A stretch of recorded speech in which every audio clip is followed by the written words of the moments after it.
প্রধানমন্ত্রী আসবে শুনেই ফুটপাতগুলো উঠিয়ে দেওয়া হয়েছে এবং প্রধানমন্ত্রী যাওয়ার পরেই ফুটপাত আবারও দখল। এছাড়াও প্রধানমন্ত্রী যে রাস্তা দিয়ে যাবে সেই রাস্তার এক পাশ রঙিন করা হয়েছে, অন্য পাশ যেন রঙের ছোঁয়াই পায়নি, কারণ ওই রাস্তা দিয়ে তো আর প্রধানমন্ত্রী যাবে না। তাই অনেকেই কমেন্ট করছে এক পাশ লন্ডন এবং অন্য পাশ উগান্ডা। মাত্র 24 ঘন্টার ব্যবধানে সকল ফুটপাত চট্টগ্রাম থেকে উঠিয়ে নেওয়া হলেও 24 ঘন্টা পরে আবারও তারা দখলে বসেছে। এই যে অনিয়ম, দুর্নীতি, এটা জনাব তারেক রহমান পর্যন্ত পৌঁছে দেওয়ার জন্য ভিডিওটি শেয়ার করে দেন। নিশ্চয়ই তিনি এই ঘটনাটি জেনেছেন বা জানবেন। যদি জেনে থাকেন তাহলে অবশ্যই এই বিষয়ে পদক্ষেপ নেওয়া দরকার। এইগুলো যারা করছে তারা আপনার দলেরই নেতাকর্মী, আদারওয়াইজ তারা এতটা দুঃসাহস পেত না এবং সাহস খাটিয়ে সেই ফুটপাত আবারও দখল করতো না। ফুটপাত থেকে প্রতিনিয়ত তারা লক্ষ লক্ষ টাকা হাসিল করে নিচ্ছে। তাদের মূলত ব্যবসাই হচ্ছে এলাকায় ডিশের লাইন, ইন্টারনেটের লাইন এবং ময়লার ব্যবসা। এছাড়াও আরো একটি হচ্ছে,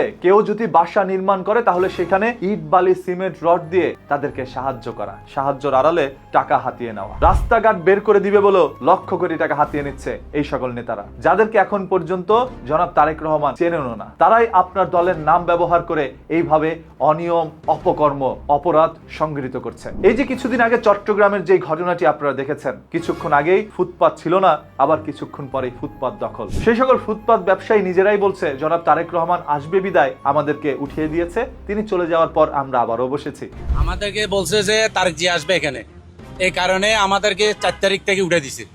আজকে 10 তারিখ, আমরা আজকে বসছি। নেতাদের নির্দেশে আমরা উঠি, নেতাদের নির্দেশে আমরা বসি। বর্তমান রাষ্ট্রীয় ক্ষমতায় থাকা সেই সকল নেতাগুলো কারা, যারা রাস্তার দুপাশে ফুটপাত বসাচ্ছে? জনাব তারেক রহমান একটি স্বপ্ন ছিল এই দেশটাকে লন্ডনের মতো করে সুন্দর করে তুলবে। এই দেশের জনগণ এবং দেশ নিয়ে ভাবতে ভাবতে যেই লোকটা 18 ঘন্টায় না ঘুমিয়ে বসে থাকেন, সেই লোকটাকে আজ অপবাদ দেওয়া হচ্ছে ওই সকল নেতাকর্মীর জন্য। তাই সরকারের আরো নজরদারি বাড়ানো দরকার। এমন ঘটনা ঘটার পর, নিউজ হওয়ার পরও কেন সেই সকল নেতাদের বিরুদ্ধে কোনো পদক্ষেপ নেওয়া হচ্ছে না? এছাড়াও কিছুদিন আগে আপনারা দেখেছেন গুলিস্তানের মতো একটি ব্যস্ত জায়গায় রাস্তার মাঝখানে ফুটপাত বসানো হয়েছিল। সেটা নিয়ে ব্যাপক পরিমাণ নিউজ হওয়ার পর হয়তোবা সেই ফুটপাতটি ওইখানে বসানো না হলেও অন্যখানে বসানো হচ্ছে।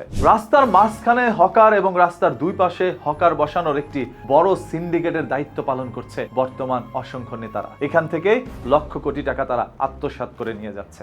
মনে রাখবেন, এই নেতারা যত অনিয়ম অপরাধ করবে সবকিছু সরকারের উপরে গিয়ে পড়বে। যেমন শেখ হাসিনা সরকারও জানতো না তার দলের নেতাকর্মীরা কিভাবে মানুষের উপরে অন্যায় অত্যাচার চালাচ্ছে, কত টাকা আত্মসাৎ করছে।